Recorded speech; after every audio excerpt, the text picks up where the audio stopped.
Fala pessoal, tudo certo? Danilo Martins aqui hoje para mais um vídeo, hoje com os palpites da Copa do Mundo Feminina, da Copa Libertadores e também da Copa Sul-Americana. E eu peço para você nada mais nada menos do que o seu like, a sua inscrição, para nós analisarmos esses jogos juntos e chegar a um consenso muito bacana sobre o que fazer, beleza? Então vamos ter muito estudo hoje, muita coisa bacana, e eu peço para você se inscrever aqui no canal porque é muito importante a sua inscrição, beleza? Então sim, bora pro vídeo que tem muita coisa boa para nós analisarmos.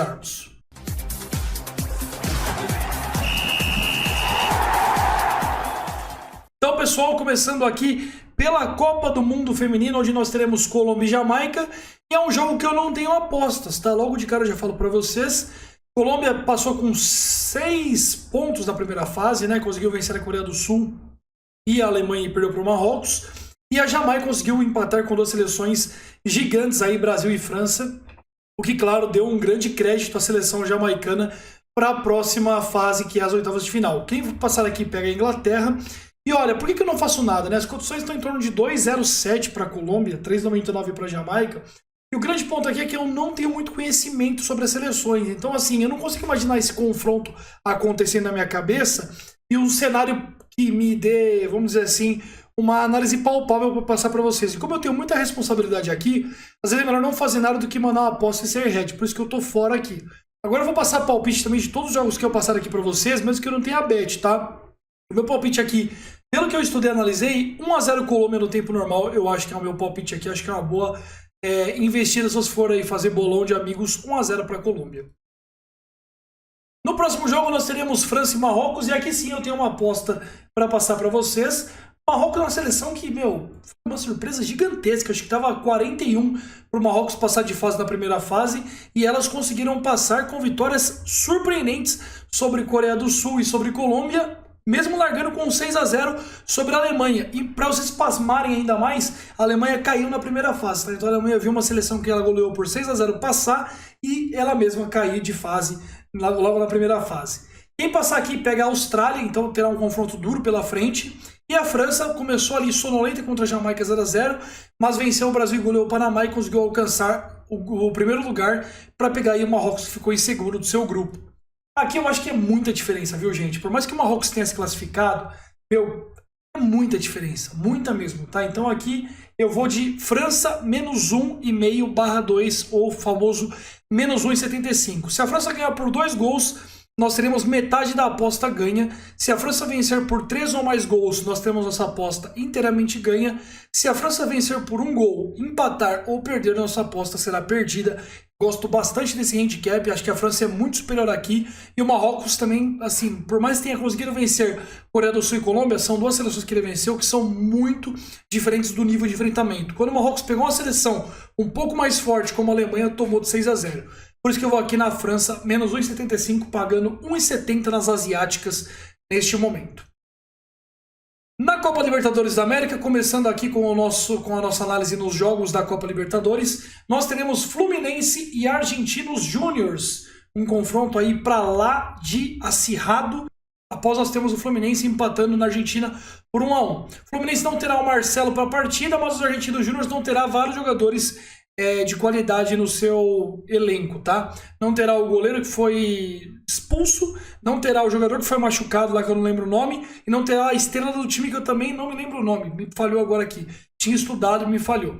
O Argentinos também é um time que é bem mediano no Campeonato Argentino, então assim, além de ser um time mediano no Campeonato Argentino, ficou em 10º, é um time que ainda tem 3 desfalques muito importantes para a partida. Já o Fluminense, mesmo sem o Marcelo, vai ter um Maracanã lotado, que é muito importante.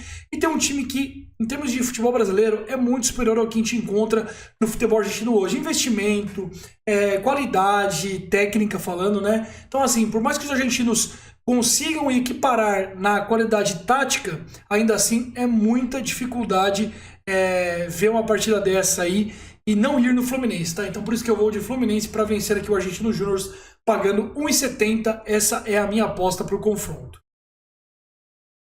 No próximo jogo nós teremos Atlético Paranaense e Bolívar. E aqui eu tô bem... Eita, nós! Aqui eu tô bem pensativo no que eu faço, mas eu selecionei uma aposta muito bacana, tá? O primeiro jogo foi 3-1 pro Bolívar na altitude. O Bolívar é um time que tem melhorado bastante, tem o investimento do Marcelo Claure, que é o boliviano mais rico lá da Bolívia, e é um cara que tem muito dinheiro, está investindo no time. O Bolívar está para construir um estádio novo, é um time que realmente está melhorando, e não é só mais a altitude que dita o ritmo desse time, né? Hoje é um time que tem, assim, uma qualidade bacana, tem jogadores como o Patito Rodrigues, repatriou agora, na verdade, recontratou o Chico da Costa, tem uma base bacana no time do Bolívar. Tanto que ele passou no grupo do Palmeiras com apenas uma derrota, se eu não me engano, ou duas, mas passou em segundo e passou bem. Passou com 12 pontos, perdeu 2 jogos, isso. Mas o time do Bolívar fora de casa ainda é um time que sofre muito, né? O time do Bolívar sofre muito fora de casa. Tanto que quando pegou o time mais forte do Brasil fora de casa, tomou de 4-0 para o Palmeiras. E a gente sabe que enfrentar o CAP na Arena da Baixada é uma dificuldade tremenda. O CAP é muito rápido, muito forte em casa. Vitor Roque joga muito quando joga lá. Então, assim, aqui pra mim, eu vejo uma partida toda pro CAP. Só que o handicap tá -2 ou -1,75 com modos mais baixa. E é um jogo difícil, é um jogo nervoso, né? Então, assim, será que o Bolívar não vai fazer um gol no contra-ataque? Será que o CAP vai fazer 3-0? Será que o CAP não vai sentar na vantagem do 2-0 e levar pros pênaltis? Então, com isso aqui, eu prefiro fazer uma aposta no mercado de escanteios que eu só vi na Betano até o momento, tá? Na Betano tá pagando Atlético Paranaense handicap asiático -5,5 cantos, pagando 1,65. Ou seja, se o Atlético Paranaense tiver 6 cantos de vantagem ou mais, a aposta é ganha. 5 cantos de vantagem ou menos, a aposta é perdida. Então a gente tem que basicamente golear por 6 cantos o Bolívar.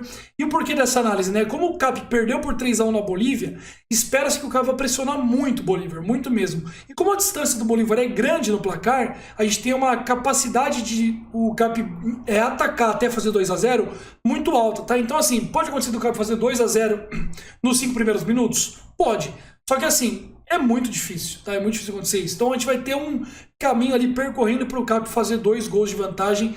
E se fizer 2, eu queria fazer 3-0 também, para não levar para os pênaltis. Então com isso aqui, eu gosto bastante do handicap asiático. -5,5 cantos para o Atlético Paranaense. E aí, agora, indo para o último jogo da Copa Libertadores de terça-feira, nós teremos Internacional e River Plate.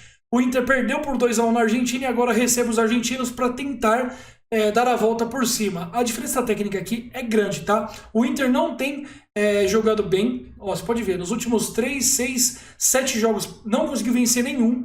No jogo contra o River, eles são na frente, tomou a virada, o que me surpreendeu muito. Eu esperava que fosse um 2-0 para o River, 1-0 muito pela postura defensiva que o Inter adotaria lá. Mas o Inter conseguiu até fazer um gol fora de casa, que não vale mais nada porque não tem gols fora de casa, mas criou uma certa sensação de que é possível conseguir a qualificação diante do River. Só que o River, gente, é o atual campeão argentino, tem um dos melhores times da América do Sul e é o melhor time argentino. Então, para o Inter é um péssimo momento e um péssimo negócio pegar o River neste momento. Então aqui, eu não consigo entender como estão dando o Inter com favoritismo aqui contra o River, assim como eu também não entendia dar favoritismo para o Inter contra o Corinthians, um favoritismo muito baixo contra o Cuiabá, e assim, não tem como imaginar o Inter tendo favoritismo, sendo que não está jogando nada. O Inter no Beira-Rio hoje não mete medo mais em ninguém nessa temporada.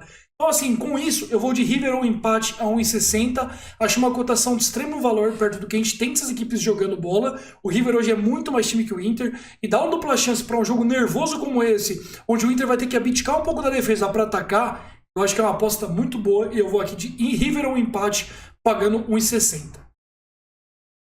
Agora, indo para a Sul-Americana, nós teremos Fortaleza e Libertad. Fortaleza conseguiu um excelente resultado sobre o Libertad, vencendo por 1-0 em solo paraguaio, e agora recebe o Libertad para se garantir até com um empate, tá? Então, para o Fortaleza a situação tá muito tranquila. Agora, claro, o Libertad não é um time bobo, tem o Roque Santa Cruz no elenco, tem um time chato, é um time que você vê que é cascudo. Se eu não me engano, o Libertad tá numa posição muito bacana no Campeonato Paraguaio, eu vou até checar para vocês aqui. Hoje o Libertad, acho que começou agora, né? Tá na 5ª rodada. O Libertad tá na primeira colocação com 14 pontos, com 13 pontos em 5 jogos. Então, assim, o time do Libertad não é bobo, tá? A gente tem que mais atribuir a uma grande vitória do Fortaleza do que a uma falta de qualidade técnica do Libertad. Ainda tem o Cardoso também, eu acho que não é o mesmo Cardoso não, tá? Esse é o mesmo Cardoso, 40 anos, é um pouco pesado, né? Mas enfim, é um time chato, tá? É um time chato, é um time que tem que tomar muito cuidado. Agora sim, o que eu penso para esse jogo? Eu não consigo fazer nada em mercado de vencedor aqui de gols. Acho um jogo muito difícil de precificar. Acho que tá até certo aqui 1,80 pro time do Fortaleza. Acho que é justo jogando em casa e tudo mais. Só que eu gosto bastante aqui do mercado de mais de 3,5 escanteios para o time do Libertad, pagando cerca de 1,65 agora na Betano. O time do Libertad é um time chato, é um time que fez cantos contra o time do Cap. Ele fez 4 cantos na casa do Atlético Paranaense, fez 3 cantos na casa do Atlético Mineiro. E o time do Fortaleza é um time que, se a gente for olhar, é um time menos de qualidade técnica que esses dois times, que o Cap e o Atlético Mineiro. Então, assim, a tendência é que o Libertad tenha mais volume de jogo contra o time mais fraco tecnicamente. Então, precisando da vitória, precisando fazer um gol de vantagem e dificilmente conseguindo isso, eu acho que o Libertad vai ficar amassando ali, e o mercado de mais de 3,5 escanteios para o time paraguaio é interessante. Tem na Betano, tá pagando 1,65, beleza? News Old Boys e Corinthians, um confronto também muito difícil. O Corinthians é outro brasileiro que venceu na ida por 2-1 e agora chega para pegar o News Old Boys em solo argentino. A parada aqui vai ser difícil. O time do News Old Boys não é uma máquina, né? No Campeonato Argentino, por exemplo, ele finalizou a temporada, deixa eu ver em que posição, na 14ª posição. Então, assim, o futebol argentino já tá caindo de nível. Você pega um time que ficou em 14º lugar e o Corinthians tem melhorado bastante, né? Se você for ver, o Corinthians perdeu só um dos últimos 3, aqui tem 10 jogos, né? 6, 9, 10 jogos, tá? Assim, é uma sequência muito boa do Corinthians. E o que me pega aqui é que o News Old Boys vai tentar fazer o gol e o Corinthians vai tentar jogar de forma reativa, né? Tentando sair no contra-ataque e tentando se aproveitar dos espaços deixados pelos argentinos. Eu gosto bastante do mercado de menos de 2,5 gols aqui, pagando 1,61, porque eu acho que a gente tem 0, 1 e 2 gols nessa partida para rolar, e eu acho muito interessante. Primeiro porque o Corinthians vai jogar numa postura mais reativa, então o 0 a 0 tem muita chance de acontecer. Segundo porque, se o Corinthians sair para o jogo e fizer 1 a 0, vai ser no fim da partida muito provavelmente. E em terceiro lugar, se o News Old Boys fizer 1 a 0, muito provavelmente os dois times vão sentar na vantagem, que não é vantagem nenhuma, e vão levar para os pênaltis, porque ser eliminado nos pênaltis custa menos. Críticas da imprensa e da torcida, isso tem um pouco a ver sim, principalmente com o time brasileiro. Então, com isso aqui, eu vou de menos de 2,5 gols, pagando 1,61. Eu estou bem confiante nessa aposta, e é uma aposta interessante na minha visão para esse duelo, beleza? Então essas são minhas apostas para esta rodada de Libertadores, Sul-Americana e Copa do Mundo. Se vocês curtiram ou não curtiram, comentem aqui no vídeo, curtam também e tamo junto. Vou deixar uma múltipla para vocês aqui no fim do vídeo, tá? Tá aqui do lado, aqui em cima do Packball. E é isso. Valeu, um grande abraço e fui!